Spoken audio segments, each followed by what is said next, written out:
இப்போ வாழை இலை குழியை பத்தி முத்துராஜையா அவர்கள் உங்களுக்கு ஒரு 5 நிமிஷம் பேசுவார். வாழ்க வளமுடன். இப்போ நம்ம வாழை இலை குளியல் போட போகிறோம். வாழை இலை குளியல்னா எப்படின்னா, அந்த காலத்தில் கிராமத்தில் பார்த்துருப்பாங்க, யாருக்கா பாம்பு கடிச்சிச்சுன்னா வாழையில போட்டு மூடுவாங்க, கேள்விப்பட்டிருப்பாங்க கிராமத்தில். அதை என்ன செய்யுது, அந்த வாழையில நம்மக்கிட்ட உடம்புல நிறைய விஷம் இருக்கு, விஷத்தன்மைகள். இந்த விஷத்தன்மைகள் எல்லாம் வேர்வை மூலியமாக வெளியே அனுப்பிச்சிது. இந்த வாழை குளியலில் நல்ல எஃபெக்ட் இருக்கும். இது வந்து பார்த்தா அதுக்கு முன்னாடி என்ன பண்ணோம்னா, இப்போ வெயில் அதிகமாக இருக்குது, நம்ம எதிர்பார்த்த விட வெயில் அதிகமாக இருக்குது. அதனால் நிறைய தண்ணி குடிக்கணும். முதல்ல நிறைய தண்ணி குடிச்சிட்டு உங்களுக்கு 4 சணல் கொடுப்பாங்க, சணல் கயிறு கொடுப்பாங்க. வாழில் வந்து ஒரு 5 இலை இருக்கும், அதில் ஒரு பூட்டு மாதிரி கொடுப்பாங்க.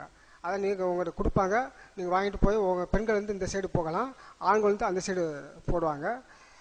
நிறைய எப்படி நான் இப்போ நேராக நீங்கள் போகும்போது ஜூஸ் குடிப்பேங்க. ஜூஸ் குடிச்சிட்டு நான் ஒரு ஆளுக்கு டெமான்ஸ்ட்ரேட் பண்ணுவேன் எப்படி போடணுன்ட்டு. வேற ஒன்றும் இல்லை, 4 சணல் போட வேண்டியது, வாழையில் விரிக்க வேண்டியது, அப்புறம் ட்ரெஸ் எல்லாம் நிறைய தண்ணி குடிச்சிட்டு ட்ரெஸ் எல்லாம் முடிஞ்சால் ட்ரெஸ் குறைச்சிக்குங்க. பெண்கள் வந்து பாவாடை மட்டும் போட்டு ட்ரெஸ் எல்லாம் இருக்கிறது நல்லது. குறைஞ்ச ஆடையை வச்சுக்கிட்டு இது பண்ணிக்க, நகையெல்லாம் கொஞ்சம் ஜாக்கிரதை வீட்டில் ரூம்லேயே போட்டுக்குங்க, வச்சுக்குங்க. போட்டு மேலேயும் வாயில் போட்டு மூடிடுவாங்க.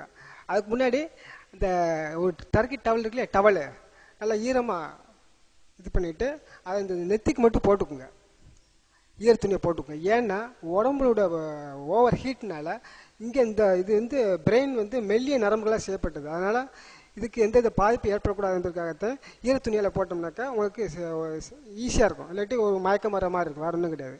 நீங்கள் எவ்வளோக்குள்ள நிறைய தண்ணி குடிக்கிறீங்களோ அவ்வளோக்களவு 4 மடங்கு வேர்வை துளியெல்லாம் வெளியே வரும். அதனால் நிறைய தண்ணி குடித்தா கொஞ்சம் அதிக நேரம் இருக்க முடியும்.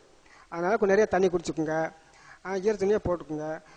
தயவுசெய்து நீங்கள் போட்டு முடித்த பிறகு ஒரு இடம் சொல்லுவாங்க, உங்கள் வாழை இலையை நீங்களே எடுத்து அந்த இடத்துல போடணும். இன்னொருத்தங்க வாழை போட்டதை இன்னொரு ஆள் தொடக்கூடாது, ஏன்னா அவ்வளோ விஷம். நீங்கள் பார்க்குறதுக்கு வந்து அந்த இலை வந்து சும்மா சாதாரண கிடையாது. ஆக்சுவலாக என்ன செய்யணும், குழி தோண்டி புதைக்கணும். ஏன்னா அந்த இலையை வந்து வெளியே போட்டோன்னு வச்சுக்கோங்களேன், ஆடு மாடு சாப்பிட்டுன்னா செத்து போயிடும் அந்த ஸ்பாட்லேயே, அவ்வளோ பாய்சன் இருக்குது. ஏன்னா நீங்கள் வந்து அவங்க பார்க்குறதுக்கு தான் அழகாக இருக்கும், ஆனால் உள்ள எல்லாம் விஷம், அவ்வளோ நிறையா விஷம் இருக்குது. ஏன்னா நீங்கள் டெஸ்ட் பண்ணி பார்க்கலாம். நீங்கள் டெஸ்ட் பண்ணி பாருங்கள். நைட்டில் படுக்க போகும்போது கொஞ்சம் அரிசியை வாயில் போட்டுக்கிட்டு நீங்கள் வந்து தூங்கிடுங்க, மறுநாள் காலையில் துப்புங்க. கோழி ஏதாவது சாப்பிட்டு செத்து போய்ட்டு தெரியுமா, கேள்விப்பட்டிருக்குங்களா?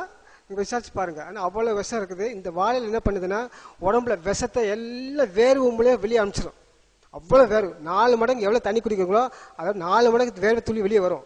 அதனால் இது வந்து மெயினாக வந்து பார்த்தோன்னாக்கா, வாழையில் சன்லைட் வந்து வாழையில் பட்டு, வாழையிலுடைய பச்சை கதிருக்கு உடம்புல பட்டு அந்த விஷத்தெல்லாம் வேர்வு மூலமாக எடுத்து வெளியே அனுப்புது. அதனால் இப்போ வெயில் அதிகம் இருக்கிறதுனால நீங்கள் வந்து ஃபுல்லாக கவர் ஆகணும் அப்படின்னு வாழையில் போடணும்னு எதிர்பார்க்க வேண்டாம். சும்மா கேட்போம்னா பரவாயில்ல. இந்த வெயில் அதிகமாக இருக்கிறதுனால அதிக நேரம் இருக்க முடியாது ஃபுல்லாக போட்டோம்னா. அதனால் மேட்டாக கீழே 2 இலை மேலே 2 இலையை போட்டாலே போதுமானது, அவ்வளோ எஃபெக்ட் இருக்கும் இதுக்கு. அப்போ அந்த இலையை வந்து ஒரு இடத்த சொல்லுவாங்க, அதில் அந்த இடத்துல போட்டுருங்க. அது போட்டு முடிச்சுட்டு அப்புறம் நீங்கள் வந்து உங்களுக்கே தெரியும் போதுங்கிறப்ப, உங்களுக்கு தான் தெரியும், உங்கள் உடம்பை பற்றி உங்களுக்கு தான் தெரியும். போதுன்னா நீங்களே சொல்லுங்கள், அவங்க அந்த கட்டினதை எடுப்பாங்க, இல்லாட்டி நீங்களே எஞ்சிடலாம், யாரும் எதிர்பார்க்க வேண்டியதில்லை. உங்களுக்கு போதும்னா நீங்களே எஞ்சிருங்க, ஈஸியாக, அதான் ஈஸி உங்களுக்கு. அதனால் இப்போ நிறையா பேர் இருக்கிறதுனால ஹெல்ப் பண்ணுறதுக்கு 4 பேர் தான் இருப்பாங்க, லேடிஸ்க்கெல்லாம். நீங்கள் என்ன பண்ணுறீங்க, 2 பேரை சேர்ந்து ஒவ்வொரு ஆளுக்காக போட்டு ஹெல்ப் பண்ணுங்கள், அதை ஈஸியாக போட முடியும். இல்லாட்டி நீங்கள் வாயில் போட்டு கொஞ்சம் வெயிட் பண்ணிக்கிட்டு நினச்சிங்களேன், அது சூரிய ஒளி பட்டு ரொம்ப சூடாகிடும், அப்புறம் படுக்க முடியாது. அதனால் வாழையில் கீழே போட்ட உடனே நீங்கள் உடனே படுக்கிறதுக்கு முயற்சி பண்ணுங்கள், இதுதான் முக்கியமானது. அப்புறம் போட்டு முடித்த பிறகு கொஞ்சம் ஓய்வு எடுக்கணும். உடனே அங்கங்கே போகக்கூடாது. ஒரு 10 நிமிஷம் ஓய்வு எடுத்த பிறகு தான் நீங்கள் குளிக்கணும். சாதாரண தண்ணியில் குளித்தா போதும், பரவாயில்ல. அப்போ தண்ணி தேவைப்பட்டால் குடிச்சிக்கலாம். இதுதான் இந்த வாழையோட மிக பயனுள்ளது. இதை வந்து எவ்வளோக்கு சீக்கிரமாக பண்ணப்படுங்க அதை பண்ணிக்கோங்க. இது அப்புறம் வாயில் போட்டு முடித்த பிறகு நீங்கள் வந்து சாப்பிட்டு நல்ல ஓய்வு எடுக்கணும், அதான் முக்கியமானது. எவ்வளோக்குள்ளே பேசாமல் ஓய்வு எடுக்குங்களோ அவ்வளோக்கு நல்லது. இல்லாட்டி அந்த வாழைக்குள்ளே போட்டோட பலனே போயிடும். அதனால் யார்ட்டையும் பேசாமல் மௌனத்தமாக இருந்து நல்லா ரெஸ்ட் எடுக்கணும். இதுதான் வாழைக்குள்ளியுடைய மிகப்பெரிய பலனை. நீங்கள் வந்து போட்டு முடிச்ச பாருங்கள், நல்லா அப்படி சிவப்பு ஆகிடுவாங்க, அவ்வளோ அழகாக இருக்கும். உடம்பெல்லாம் நல்லா சிவப்பு ஆகிடுவாங்க. அப்போ கழிவு நீரெல்லாம் வெளியே போயிடும். எப்படி 1 கிலோ குறையும், நீங்களும் ஆச்சரியப்படுவாங்க. அவ்வளோ கழிவு நீர் வெளியே போகும். நீங்களே ஆச்சு இவ்வளோ கழிவு நீர் இருக்கா அப்படின்ட்டு, அவ்வளோ கழிவு எல்லாம் விஷம். அதனால் நல்ல முறையில் பண்ணிக்கோங்க.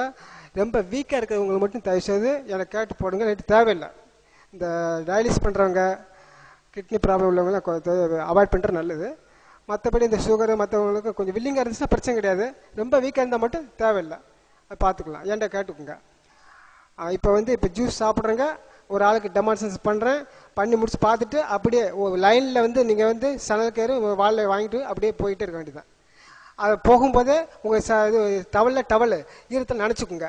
நினச்சிட்டு அப்படியே கொண்டு போயிருங்க. பெண்கள், ஆண்கள் அந்த ஏரியா, பெண்கள் இந்த ஏரியா, ஆண்கள் இந்த சைடுக்கு வர மாட்டாங்க. நீங்கள் ஃப்ரீயாக போட்டுக்கலாம், ஒன்றும் பிரச்சனை கிடையாது. நாங்கள் ஆளுக்கு காவல் காத்துக்கிட்டு இருப்பாங்க, ஆள் யார் வரதான் பார்த்துக்கிடுவோம். நீங்கள் இதை பயப்படாமல் நீங்கள் போட்டுக்கலாம். வாழ்க வளமுடன்.